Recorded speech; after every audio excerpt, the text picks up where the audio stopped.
അത്തി എന്ന സസ്യത്തെയാണ് ഇന്ന് നമ്മൾ പരിചയപ്പെടുന്നത്. മൊറേസി സസ്യ കുടുംബത്തിൽപ്പെടുന്ന ഒരു വൃക്ഷമാണ് അത്തി. സാധാരണയായി നമ്മുടെ നാട്ടിൽ രണ്ടു തരം അത്തിയാണ് കണ്ടുവരുന്നത്.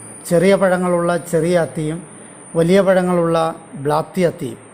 ഇതിനെ ബിലായത്തി എന്നും ശീമയത്തി എന്നും വിളിക്കാറുണ്ട്. ബിലായത്തിക്ക് അതിൻ്റെ ഇലയ്ക്ക് വലിപ്പം കൂടുതലാണ്. ഇവിടെ നമ്മൾ സംസാരിക്കുന്ന ചെറിയ അത്തി അഥവാ അത്തിയാലിനെ കുറിച്ചാണ്. പേരിന് പിന്നിലുള്ള കാര്യങ്ങളെ നോക്കാം. ശാസ്ത്രീയ നാമം ഫൈക്കസ് റസമൂസ എന്നുള്ളതാണ്. ഇംഗ്ലീഷിൽ ഇതിനെ cluster fig, country fig, insect fig, Indian fig എന്നൊക്കെ വിളിക്കാറുണ്ട്. സംസ്കൃതത്തിൽ ഇതിനെ ഉദുംബരം, കൃമിഫല, ജന്തുഫല, സേവ്യ, ഉടുംബരം, ജന്തുഫലം, യജ്ഞാംഗം, ശുചിദ്രുമം എന്നൊക്കെയാണ് അറിയപ്പെടുന്നത്. കാണപ്പെടുന്ന സ്ഥലങ്ങളെ നോക്കാം. ഇതിൻ്റെ ജന്മദേശം ഏഷ്യയാണ്. അനുകൂല സാഹചര്യങ്ങളിൽ 10 ഡിഗ്രി മുതൽ 20 ഡിഗ്രി വരെ ശൈത്യം നേരിടാൻ ഇവയ്ക്ക് കഴിവുണ്ട്. എന്നാൽ പൊതുവെ മിതോഷ്ണ മേഖലയിലാണ് ഇവ സമൃദ്ധമായി ഉള്ളത്. ഇൻഡോ മലേഷ്യ മുതൽ ആസ്ട്രേലിയ വരെയുള്ള മേഖലകളിൽ കാണപ്പെടുന്നു. അർദ്ധനിത്യഹരിത വനങ്ങളിലും ഇലപൊഴിയും വനങ്ങളിലും സമതലങ്ങളിലും ഇവ വളരുന്നുണ്ട്. രൂപവരണം നോക്കാം. കാതലില്ലാത്ത ബഹുശാഖിയായ ഈ വൃക്ഷം 10 മീറ്റർ വരെ ഉയരത്തിൽ വളരും. കട്ടിയുള്ള ഇലകളുടെ പർണവൃന്ദങ്ങൾ നീളമുള്ളവയാണ്. ഇതിന് മറ്റു പല ആൽവൃക്ഷങ്ങൾക്കുള്ളതുപോലെ വായവ വേരുകൾ, അതായത് ഏരിയൽ റൂട്ട്സ് ഇല്ല. 6 തുടങ്ങി 15 സെൻറ്റിമീറ്റർ വരെ നീളവും 3 മുതൽ 5 സെൻറ്റിമീറ്റർ വരെ വീതിയുമുള്ള ഇലകൾ ഏകാന്തരക്രമത്തിൽ വിന്യസിച്ചിരിക്കുന്നു. 4 തുടങ്ങി 8 വരെ ജോഡി പാർശ്വസിരകൾ ഇവയ്ക്കുണ്ടാകും. പൂങ്കുല 3 തുടങ്ങി 4 സെൻറ്റിമീറ്റർ വരെ വ്യാസമുള്ള ഒരു ചെറിയ കുടത്തിൻ്റെ ആകൃതിയിലുള്ള സൈക്കോണിയം ആണ്. ഇതിനകത്താണ് പൂക്കളുള്ളത്. ശാഖകളിലും തായ്തടിയിലുമായാണ് കൂട്ടമായി ഇവ ഉണ്ടാകുക. ആൺപൂക്കൾക്ക് 2 കേസരങ്ങൾ മാത്രമേ ഉള്ളൂ. ഇവയ്ക്ക് പുറമെ ഗാൾപൂക്കളും ഉണ്ടാകും. ഇവയിൽ പരാഗണം നടത്തുന്നത് പ്രത്യേക ഇനം ആൽക്കടന്നലുകൾ ആണ്. അധികം പ്രായമാകാത്ത വൃക്ഷങ്ങളുടെ ഇളം കൊമ്പുകളിലാണ് പേരയ്ക്കയുടെ ആകൃതിയിലുള്ള ഫലങ്ങളുണ്ടാകുന്നത്. തണ്ടിൻ്റെ വശത്തു നിന്നും ശാഖകൾ പോലെ ഇവ വളരുന്നു. ഇവയുടെ അകം പൊള്ളയാണ്. ഉള്ളിൽ അനേകം ചെറിയ വിത്തുകളുണ്ട്. വിളഞ്ഞ കായ്കൾക്ക് ചുവപ്പ് നിറമാണ്. നേർത്ത തോതിൽ രോമിലമാണ്. അത്തിമരത്തെ പൂക്കാതെ കായ്ക്കുന്ന മരം എന്ന് വിളിക്കാറുണ്ട്. ഇതിൻ്റെ കായ്കൾക്കുള്ളിലാണ് പൂവ്. പിന്നീടവ അത്തിപ്പഴമായി മാറും. ഇത് പിളർന്നു നോക്കിയേ കഴിക്കാനാവൂ. ഉള്ളിൽ പ്രാണികളുണ്ടാകാൻ സാധ്യതയുണ്ട്. മണ്ണിലെത്തുന്ന വിത്തുകൾ മുളച്ചു വളരാറുണ്ട്. പ്രധാനമായും പക്ഷികളും വവ്വാലുകളുമാണ് വിത്ത് വിതരണം നടത്തുന്നത്. മൂപ്പത്തിയ കമ്പുകൾ മുറിച്ചു നട്ട് പുതിയ അത്തിച്ചെടികൾ വളർത്തിയെടുക്കുക. പാർശ്വമുകളത്തിന് തൊട്ടു താഴെ ചരിച്ചു കെട്ടിയാണ് കമ്പുകൾ എടുക്കേണ്ടത്. ഇത്തരത്തിലുള്ള ചെടികൾ 2 മുതൽ 4 വർഷത്തിനകം കായ്ച്ചു തുടങ്ങും. എന്നാൽ ചിലയിനം അത്തികൾ വിത്തുകളിൽ നിന്ന് മാത്രമേ വളർത്തിയെടുക്കാനാകൂ. ഇനങ്ങളെ നോക്കാം. 100 കണക്കിന് ടൈപ്പ് അത്തി ചെടികൾ ഉണ്ട്. ഓരോന്നും ഓരോ കാലാവസ്ഥയ്ക്ക് പറ്റിയതുമാണ്. ഇലകളുടെ വിന്യാസത്തിൽ നിന്നും ഏതിനം എന്ന് മനസ്സിലാക്കാം. ഇന്ത്യൻ ഫിജി അഥവാ കാട്ടത്തി വലിയ ഇലയും കീറലില്ലാത്തതുമാണ്. ഇസ്രായേൽ അത്തി ഇല കീറലുള്ളതാണ്. ഈജിപ്തിൽ അത്തി കുറച്ച് കൂടി നല്ല ഇനമാണ്. ഇതിൻ്റെ ഇലകളിൽ ധാരാളം കീറലുകളുണ്ട്. അതുപോലെ വളരെ സോഫ്റ്റായി തോന്നുന്നതുമാണ്. യൂറോപ്യൻ രാജ്യങ്ങളിലും ഒത്തിരി കീറലുകളുള്ള ഇലയോടുകൂടിയ അത്തികൾ ആണുള്ളത്. കൂടുതൽ കീറലുകൾ ഉള്ള ഇലയോടുകൂടിയ അത്തിയുടെ പഴം കൂടുതൽ രുചികരമാണ്. പക്ഷെ അവ നമ്മുടെ നാട്ടിൽ സ്വാഭാവികമായി വളരുന്നില്ല.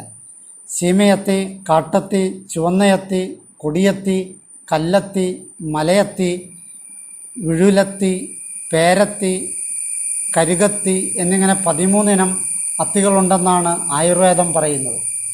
കല്ലത്തി, കാട്ടത്തി, പേയത്തി, പൊരുളത്തി, ചെറിയത്തി, നീരത്തി, മലയത്തി, പുഴയത്തി, പാറയത്തി, പാറകയത്തി, വള്ളിയത്തി, ശീമയത്തി എന്നിവ തുടങ്ങി 18 തരം അത്തിയുണ്ടെന്ന് പതഞ്ജലി പറയുന്നു. അത്യുൽപാദന ശേഷിയുള്ള സിംല അത്തിയും വലിപ്പമാർന്ന പഴമുള്ള ഇസ്രായേൽ അത്തിയും പല സ്ഥലങ്ങളിലും കൃഷി ചെയ്തു വരുന്നുണ്ട്. ഫൈക്കസ് റിലിജിയോസ, ഫൈക്കസ് ബംഗാളൻസിസ് എന്നീ ഇനങ്ങൾ പക്ഷിമൃഗാദികൾ ഭക്ഷിച്ച ശേഷം ഏതെങ്കിലും മരത്തിൽ വിസർജിച്ചാൽ അവിടെ വളരുകയും ആ മരത്തെ നശിപ്പിക്കുകയും ചെയ്യും. ഫൈക്കസ് ബംഗാളൻസിസ് എന്ന ഇനത്തിൻ്റെ ഇല ആനയ്ക്ക് പ്രിയങ്കരമായ ഒരു ഭക്ഷണ പദാർത്ഥമാണ്.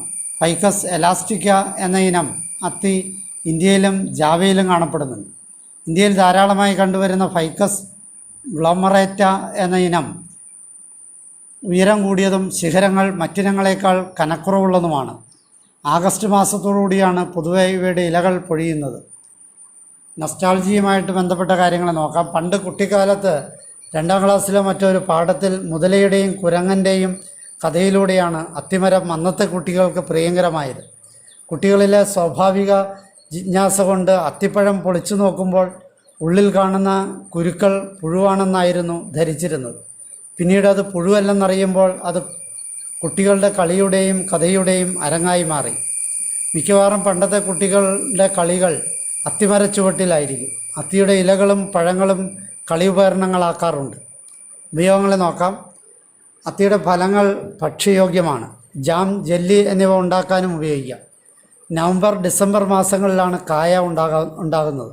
കായകളുടെ ഉള്ളിൽ പുഴുക്കളോ പ്രാണികളോ ഉണ്ടാകുമെന്നതുകൊണ്ട് ഭക്ഷിക്കുമ്പോൾ ശ്രദ്ധിക്കേണ്ടതാണ്. പാശ്ചാത്യർ പാകം ചെയ്യാത്ത അത്തിപ്പഴങ്ങൾ ഭക്ഷിക്കാറുണ്ട്. ഉണക്കിയെടുത്ത പഴങ്ങൾ വാണിജ്യ പ്രാധാന്യമുള്ളവയാണ്. അത്തിപ്പഴത്തിൻ്റെ കറ പാൽ പിരിക്കാൻ ഉപയോഗിക്കാവുന്നതാണ്. ഇതിൽ നിന്നുമുണ്ടാകുന്ന ദഹനരസം മാംസത്തെ മൃദുവാക്കാൻ ഉപയോഗിക്കാവുന്നതാണ്. ഇലയിൽ നിന്നും ഉണ്ടാക്കുന്ന ഫിഗ് ലീഫ് അബ്സല്യൂട്ട് എന്നത് സുഗന്ധദ്രവ്യ നിർമ്മാണത്തിന് ഉപയോഗിക്കാറുണ്ട്.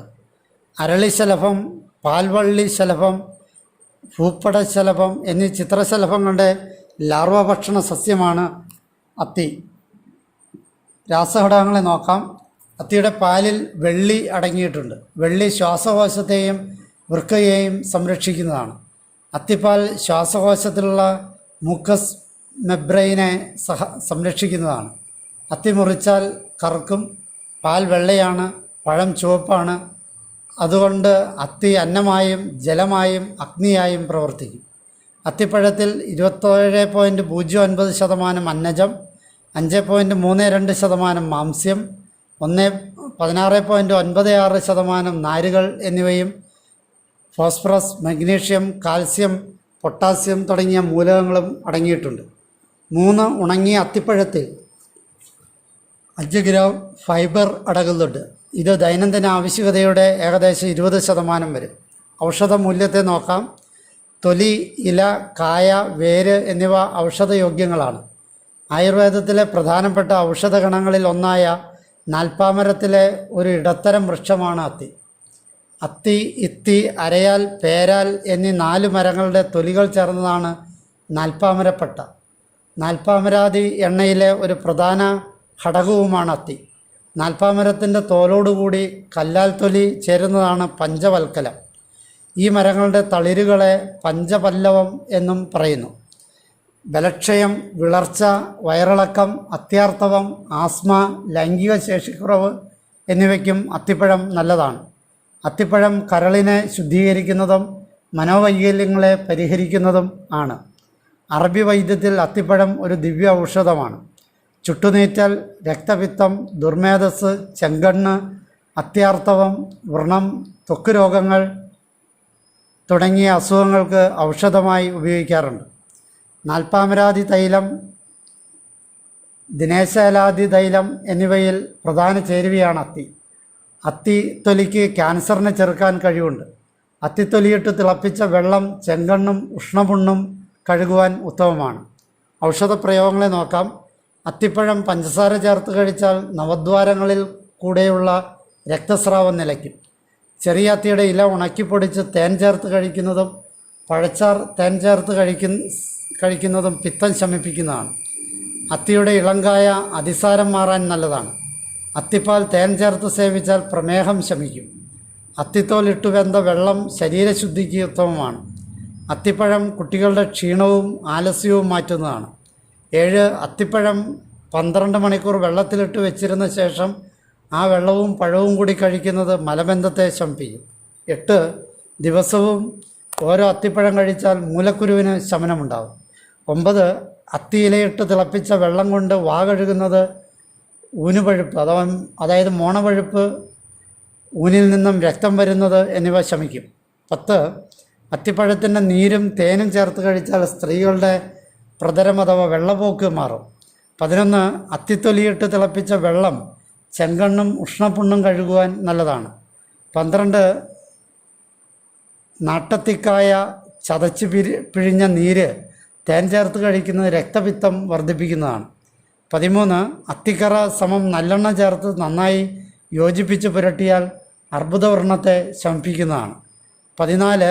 തൊണ്ടവേദന, നീർക്കെട്ട്, മഞ്ഞപ്പിത്തത്തിന് ശേഷമുണ്ടാകുന്ന കരൾമാന്യം, വിശപ്പില്ലായ്മ എന്നിവയ്ക്ക് അത്തിപ്പഴവും നെല്ലിക്കയും ഇരട്ടി മധുരവും അരച്ച് തേൻ ചേർത്ത് സേവിക്കുന്നത് നല്ലതാണ്. കരളിന് ഇത് രക്ഷയാണ്. തൊണ്ടവേദനയും ജലദോഷവും കഫക്കെട്ടും ശമിക്കുന്നതാണ്. 15. ദിവസവും 2-3 അത്തിപ്പഴം കഴിച്ചാൽ ദഹിക്കാതെ വയറ്റിൽ കിടക്കുന്ന കല്ല്, എല്ല്, മുടി മുതലായവ 5 ദിവസം കൊണ്ട് പുറത്തു പോകും. 16. അത്തിപ്പഴം, കാരയ്ക്ക, ഉണങ്ങിയ കറുത്ത മുന്തിരി, ബദാം, റോസാദളം, കൽക്കണ്ടം ഇവ അരച്ച് തേൻ, നെയ്യ് ഇവ ചേർത്ത് മർദ്ദിച്ച് ലേഹ്യമാക്കി വെച്ചിരുന്ന് ഓരോ സ്പൂൺ രാവിലെയും വൈകിട്ടും സേവിക്കുക. കുട്ടികളിലെ പഠനവിമുഖത മാറും. വൃദ്ധരിലെ സ്മൃതിഭ്രംശത്തിനും നല്ലത്. ഓർമ്മയും ബുദ്ധിയും വർദ്ധിക്കുന്നതാണ്. 17. ചെന്നാമുക്കി കഷായത്തിൽ അത്തിപ്പഴം വറ്റിച്ചു വെച്ചിരുന്ന് 1-2 വൈകിട്ട് കിടക്കാൻ നേരം സേവിച്ചു വന്നാൽ സുഖശോധന ലഭിക്കുന്നതാണ്. 18. 2-3 അത്തിയിലയിട്ട് വെന്ത വെള്ളം ദാഹത്തിന് പതിവായി കുടിച്ചാൽ അർശോരോഗം ശമിക്കുന്നതാണ്. 19. അർശസ്, കമ്പവാതം, ഹിസ്റ്റീരിയ, സ്കിസോഫീനിയ മുതലായവയ്ക്ക് ഒരു മണ്ഡലക്കാലം അതായത് 41 ദിവസം വൈകിട്ട് കിടക്കാൻ നേരം 3 അത്തിപ്പഴം ചവച്ച് തിന്ന് അനുപാനമായി വെള്ളം കുടിച്ചാൽ ശമനമുണ്ടാകും. മത്സ്യം, മാംസം, മുട്ട, പരിപ്പ്, പയറ്, കിഴങ്ങ്, ആവിയിൽ വേവിച്ച ആഹാരം മുതലായവ വർജിക്കേണ്ടതാണ്. 20. അത്തിയുടെ കൂമ്പും ജീരകവും മോരിൽ അരച്ച് കഴിച്ചാൽ ശരീരത്തിൽ ഏത് ഭാഗത്തുള്ള ചൂടിനെയും എരിച്ചിലിനെയും ശമിപ്പിക്കും. ഇത് നല്ല മധുരമുള്ളതാണ്. 21. അത്തിപ്പഴം കൊണ്ട് ഉപ്പേരി ഉണ്ടാക്കി കഴിക്കുന്നത് ഹൃദയത്തിലേക്ക് രക്തപ്രവാഹം കുറയുന്ന രോഗത്തിൻ്റെ പൂർണ്ണ ശമനത്തിന് ഉതകുന്നതാണ്. അഞ്ജന പെക്ടോറിസ് എന്നാണ് അസുഖത്തിൻ്റെ പേര്. അതിന് ശമനം തരുന്നതാണ്. 22. അത്തിക്കറ ശുദ്ധജലം ചേർത്ത് സേവിക്കുമ്പോൾ പ്രമേഹത്തിന് ശമനമുണ്ടാകുന്നു. പ്രകൃത്യാ ഉള്ള ഇൻസുലിൻ അത്തിക്കറയിലും ഉണ്ടായിരിക്കാം. 23. വൃക്കയിലെ അരിപ്പകൾ അടഞ്ഞു പോകുന്ന നെഫ്രോട്ടിക് സിൻഡ്രം എന്ന വൃക്കരോഗത്തിൽ മൂത്രത്തിൽ വെളുത്ത ഈറൽ കാണും. ക്രിയാറ്റിൻ വർദ്ധിക്കുകയും ചെയ്യും. അത്തിയുടെ തളിരില 3 എണ്ണം എടുത്ത് പ്രഭാതത്തിൽ മോര് ചേർത്ത് സേവിച്ചാൽ ഈ രോഗം ശമിക്കുന്നതാണ്. തേൻ ചേർത്തും സേവിക്കാവുന്നതാണ്. 3 ദിവസം സേവിക്കണം.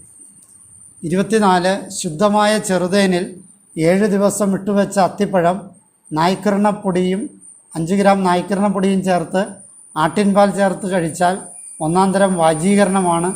വൃദ്ധനും യുവാവെന്ന പോലെയാകും. 25.